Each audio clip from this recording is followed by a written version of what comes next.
जय जिनेन्द्र। नवकार धार्मिक चैनल में मैं आप सभी का स्वागत करती हूँ। आज हमारा विषय है समायक के 32 दोष। हम सभी को पता है समायक में 10 मन के, 10 वचन के और 12 काया के, इस तरह कुल 32 दोष होते हैं। यह 32 दोष की जानकारी आज मैं आपको डिटेल में देना चाहती हूँ। सबसे पहले हम चलते हैं 10 मन के दोषों पर। मन का पहला दोष है हमारा अविवेक दोष। यदि हम विवेक बिना समायक करें तो अविवेक दोष कहलाता है। यदि इसको समझने के लिए हमें ऐसे भाव रखना चाहिए समायक में हम हैं तो हमारे मन को हमें स्थिर रखना है। हमें यह सोचना है कि यह शरीर नहीं है, मैं सिर्फ आत्मा हूँ और मैं जो भी मेरे मन में भाव आएंगे वो सिर्फ मेरे आत्मा कल्याण के लिए मैं उस भाव को लाना चाहती हूँ।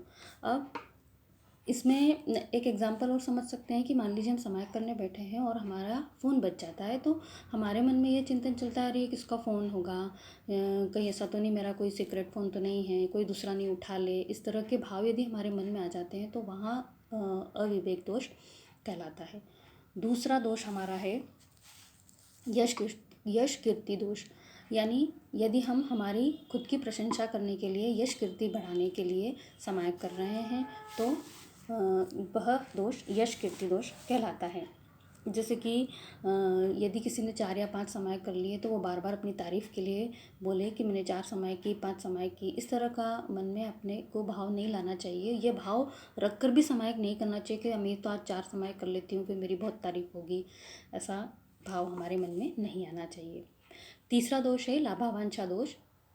यानी कि हम धन आदि के लाभार्थ समायक करें तो लाभावांछा दोष कहलाता है। जैसे मान लीजिए हम समायक करने बैठ गए हैं और हमारे मन में अचानक से ये ख्याल आ जाता है कि आज मैंने शेयर में पैसे लगाए थे तो काश कि वो डबल हो जाए, या और किसी प्रकार के धन के लाभ की हम लालसा कर लें कि आज मेरे मकान का कोई काम हो तो वह जो सौदा चल रहा है वो कंप्लीट हो जाए, या इस तरह के भाव आना लाभावांछा दोष कहलाता है। चौथा है गर्व दोष। यानी यदि हम समायक करने बैठते हैं उसके बाद हमारे मन में अहंकार के भाव आ जाते हैं तो वह होता है गर्व दोष। यानी अहंकार से मतलब हम इसको उदाहरण से समझते हैं कि यानी मैं तो दूसरों से बहुत अच्छी समायक करती हूँ, मैं तो इधर उधर भी नहीं देखती हूँ, मैं समायक करने बैठती हूँ तो बिल्कुल शुद्धता से करती हूँ, माला गिनती हूँ, ये करती हूँ, वो करती हूँ। बार बार अपनी समायक के ऊपर हमें अहंकार आ जाना या उसका भाव आ जाना गर्व दोष कहलाता है। अब 5वां दोष है हमारा भय दोष। राज्य अपराध के भय से समायक करे तो भय दोष। यानी अब इसमें भी एक उदाहरण अपन ऐसे समझ सकते हैं कि यदि हमारे मन में ऐसा भाव आए कि यदि मैं समायक नहीं करूँगी तो लोग क्या कहेंगे, यानी लोगों के डर से हम समायक कर रहे हैं। या घर में किसी बच्चे को कोई दादी या मम्मी डांट डपट के बिठा दे तो वो उनके भय से समायक कर रहे हैं। दूसरा एग्जाम्पल इसमें हम ले सकते हैं कि कभी कभी ऐसा होता है कि मान लीजिए किसी ने किसी से उधार ले रखा है और अब वो सोच रहा है कि वो आने वाला है तो मैं समायक करने बैठ जाऊँ फटाफट, तो वो मेरे को समायक में देख के मेरे से मांगेगा ही नहीं, यानी उसके डर से वो समायक करने बैठ गया। ये भाव मन में आया तो इस तरह के भाव आ जाते हैं तो ये होता है भय दोष। छठा है निदान दोष। निदान यानी समायक में नियाणा करें। नियाणा का मतलब ये होता है कि हम किसी भी मतलब किसी भी काम को हो जाए ऐसी कामना मन में रख रहे हैं कि मैं समायक कर रही हूँ आज मैं तो मेरा ये मेरे को बहुत अच्छे नंबर मिल जाएं, मैं पास हो जाऊँ, या मेरा कोई भी काम, मेरे बच्चे का संबंध हो जाए, लड़की की शादी हो जाए, इस तरह का कोई भाव आता है तो वो होता है निदान दोष। 7वां है फल में संदेह रखकर समायक करे तो संशय दोष। फल में संदेह रखना यानी कि मैं तो बहुत दिनों से समायक कर रही हूँ, मुझे तो कोई फल ही नहीं मिल रहा है, मेरा तो कोई काम ही सही नहीं हो रहा है, मेरी तो तबीयत ही ठीक नहीं हो रही है, क्या फल मिल रहा है इसका मुझे। यानी कि या फिर देवलोक की समृद्धि के फल के हम इसमें यह इसका पॉइंट नहीं है। संशय का मतलब है कि हम इसमें शंका कर रहे हैं कि हमें कोई फल नहीं मिल रहा है तो हमें फल की इच्छा रखते हुए समायक नहीं करना चाहिए। अगला है रोष दोष। रोष दोष का मतलब होता है कि क्रोध मान माया लोभ करें। यदि हम समायक में कषाय करें तो रोष दोष कहलाता है। अब इसको भी एग्जाम्पल से समझ सकते हैं। जैसे मान लीजिए कि घर में झगड़ा हो गया है और झगड़ा होने के तुरंत बाद अपन समायक करने बैठ गए हैं। अब झगड़े का जो भाव हमारे मन में जो चिंतन चल ही रहा था, गुस्से में तो हम बैठे ही थे, समायक करने के बाद भी उसी झगड़े के बारे में हम सोचते चले जा रहे हैं, मन में चिंतन आ रहा है और थोड़ा सा क्रोध वाला भाव आ गया, मान आ गया मन में कि मेरी तो कोई गलती नहीं थी, गलती सब उसी की थी, और फिर उससे बदला लेने की भावना आ गई, किस तरह से हम उसको ऐसा करेंगे वैसा करूँगी। तो ये जब इस तरह के भाव आ जाते हैं तो उसे कहते हैं रोष दोष।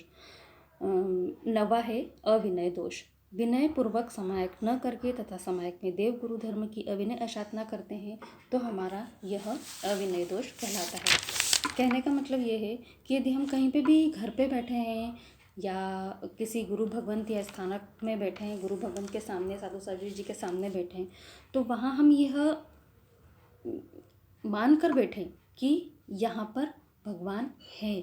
जहाँ भी हम समायक करने बैठ रहे हैं, यदि हमारे पास गुरु भगवंत हैं तो हम उन्हें अपना भगवान रूप समझें, और यदि हम घर में बैठे हैं तो भी जहाँ बैठे हैं उस स्थान को हम ऐसा मानें, और समायक के प्रति बहुत मन में भावना, देव और गुरु के प्रति भावना शुद्ध रखें। उनके प्रति अविनय की भावना हमारे मन में नहीं आनी चाहिए। यदि हम ऐसा करते हैं तो अविनय दोष कहलाता है। दूसरा इसमें एक ये भी है कि कपड़े हमारे इसमें यहाँ व्यवस्थित होने चाहिए। हम समायक करते हैं तो हम उठक बैठक करें या इसी प्रकार के, तो मोस्टली लेडीज़ के कपड़े, गर्ल्स के कपड़े हमें यहाँ पर सावधानी से पहनना चाहिए। उससे हमारे देव गुरु धर्म की अविनय अशातना नहीं होती है। 10वां है भक्ति भावपूर्वक समायक न करके बेगारी की तरह समायक करें तो अबहुमान दोष। यानी कि हम ऐसा सोचें कि हमें टाइम मिलेगा तो समायक करेंगे, क्या हम इतने फ्री हैं कि समायक करने बैठ जाएं, हमारा इतना टाइम वेस्ट हो जाएगा। इस तरह के भाव अगर हमारे मन में समायक के प्रति आते हैं, या किसी को ज़बरदस्ती समायक के पचकान करा दिए गए हों, या किसी बच्चे को ज़बरदस्ती बिठा दिया गया हो, तो वो बस 48 मिनट बेगार टालने के लिए समायक करेगा। और यार कब 48 मिनट कंप्लीट होंगे, मुझे तो समायक करनी ही नहीं थी, पर अब ठीक है, ज़बरदस्ती मुझे बोल दिया गया है तो करना ही है। जब इस तरह के भाव आते हैं तो इन्हें अबहुमान दोष कहा जाता है। आज हमने 10 मन के दोषों को जाना है। अब आगे हम 10 वचन के दोषों के बारे में पूरी जानकारी लेंगे। अगली वीडियो के लिए आप इंतज़ार करें। जय जिनेंद्र।